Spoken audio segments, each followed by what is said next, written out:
So first of all, I will start with the future of the public sector banks. In recent times, if we see the steps being initiated by our central government, then I believe we should not be surprised if in the next 4 to 5 years or 6 years, we are left with only 2 to 3 PSU banks. In this present scenario, when the entire world is combating COVID-19 pandemic and trying to find out some ways and means to save the mankind, save the world, what we are witnessing in our country? We are witnessing the ill-motivated intention of our present government to bring down the number of public sector banks to 4 or 5. A few days back, they gave a statement, 4 or 5, I think, by means of privatization.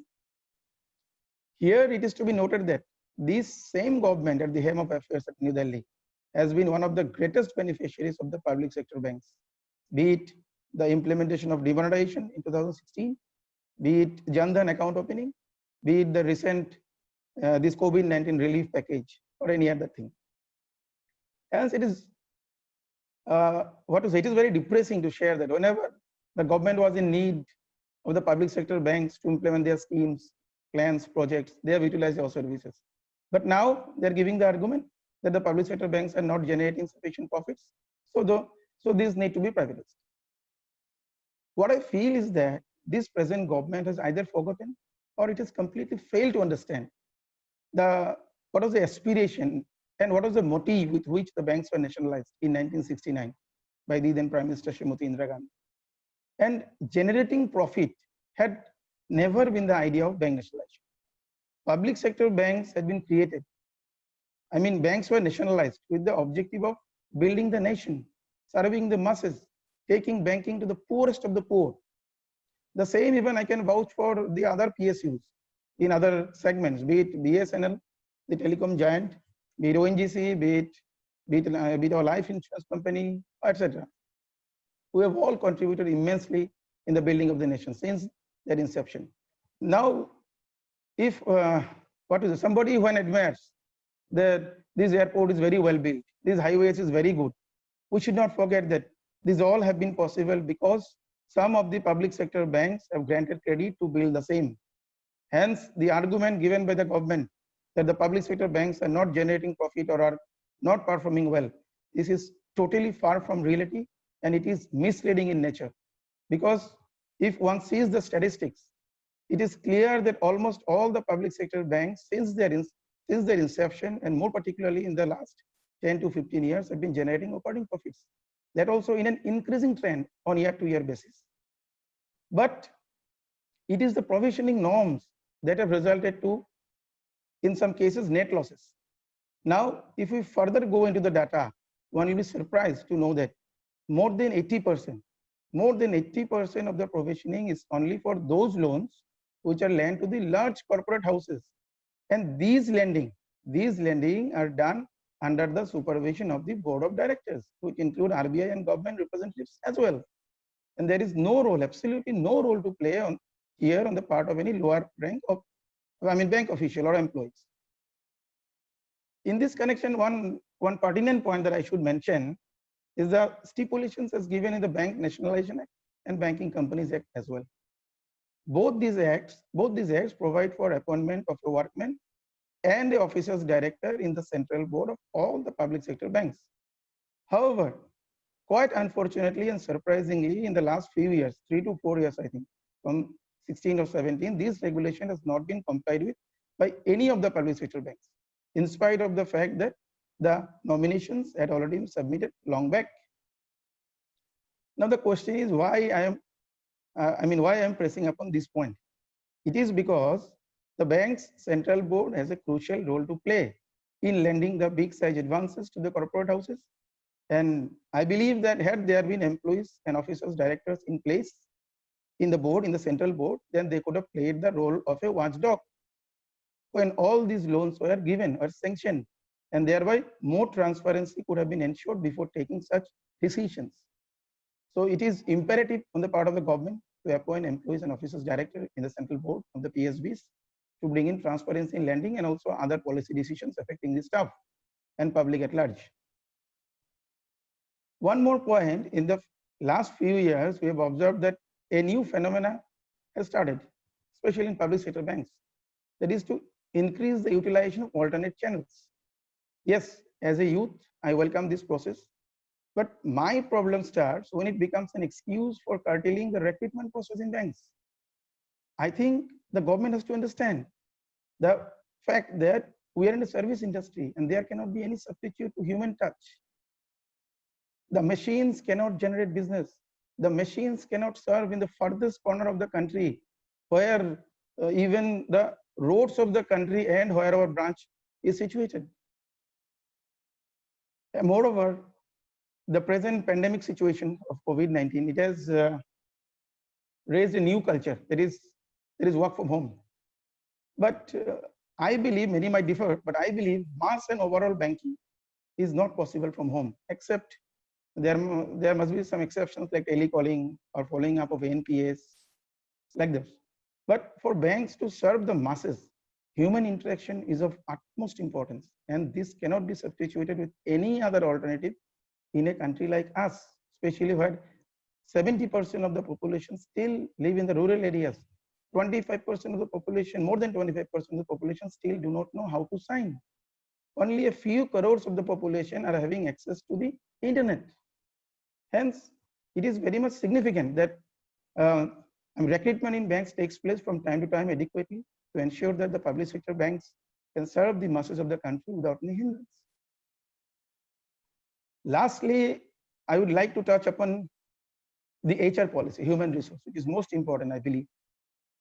HR policy of the public sector banks in general and State Bank of India in particular, since it is my bank. I've seen there is a general perception that the HR department is of least importance, and perhaps the manager's opinion that those employees or officers who do not fit into any roles, they should be posted in HR department. That is the reason perhaps we see the dissatisfied workforce in our banks. We have employees and officers of different age groups, of different mindsets, of different aspirations, and I believe every age group and every employee cannot be managed with the same set of standards in HR. One of the pertinent issues we all are facing in banks is dislocation from the family. That is transparent posting I'm talking about, except although the regional rural banks that are excluded, they are mostly localized, their employees. Yes, as bankers, we cannot complain in this regard. We cannot complain about transfer. But I believe in this era of fierce competition, the age-old practice of posting somebody far away from home doesn't hold good. It might have been, it might have worked some 20, 25 years back to prevent discrimination in giving loans by the branch manager or the field officer. But now at the present situation where the loan proposal is sourced by one employee, the pre-sanction survey is carried out by some other employee, the processing part is taken care of by the processing officer, sanctioning, controlling, all are different individuals. So HR should understand that this practice needs to be changed. To the contrary, what I believe is that if an employee is posted in and around his residence, place of domicile, he will not only remain in mental peace, but also it will help our banks to utilize his local connection to augment more business for us. It has to be understood that organization can expect 100% commitment from the employees only when the organization can ensure that the employees are being well taken care of. The employee himself is satisfied. Unless he is satisfied, how he can satisfy the customers, the bank? Only cash remuneration cannot be the sole factor. The mental peace of prime importance. Moreover, in public sector banks, there is no concept of specialization, HR specialization, and everyone is expected to do everything. He has to perform on all the aspects. Even the world, most successful company in the world, like Google, they believe in specialization. But here in our bank, we can have specialization for the liaison officers in liaison department, but we cannot have specialized HR officers to take care of our human resources. Further, one more thing, the HR policy of the banks should ensure that the employee is being imparted with proper training, because over the years we've seen that the training imparted in the institutions, in the learning centers are far from the realistic issues that we face at the workplace. That is one of the prime reasons why we could see that in recent times there has been a steep rise in disciplinary actions initiated against the employees. This has resulted in a sense of fear psychosis among the employees, and it has also adversely impacted their confidence in taking any future decision. Therefore, banks HR should take care of its employees properly. Now, before I conclude, I would like to put forward some of the pertinent expectations of a young banker like me. Since the subject of today's discussion is the expectation of the young bankers. So I have some expectations. First and foremost, number one, 5-day week should be implemented. If countries like Finland and established companies like Google can adopt 5-day week, then there is no reason why we cannot do that. Recently, 3-4 months back, I've seen recently Finland Prime Minister has called for a 4-day week and 6-hour working. Still, we are working for 6 days. I firmly believe that this will improve the performance of the banks as a whole, if it can be implemented. Number two, there should be a restricted working hour for the bank officers also, just like the our staff, so that proper work-life balance is maintained. If data has to be believed, friends, then the lifespan of a banker in India is only 63 years. And that is not a good signal, where the average lifespan of our country is 69.16 years as on 2017. Number three, the public sector bank employees should be one of the highest paid in the country for the huge workload and the risks they are exposed to. This will also help us in getting the best talent of the country joining our banks. Number four, this is one of the most important, I believe. Compassionate appointment norms should be made more employee friendly so that the employees feel secure for their families. Number five, every employee should be covered under the old pension scheme. If a member of parliament or a MLA by serving a single tenure, or for that matter a single day, is eligible for lifelong pension along with family pension, then there is no reason why a PSU employee after serving for 30 years in nation building process should not be considered for pension under old pension scheme.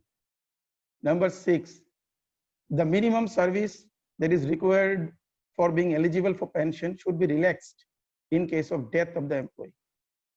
In case of death, suppose today I have completed more than 11 years. If I resign tomorrow, I don't need pension fine. But if I die tomorrow, my family should get the pension. That is what I mean.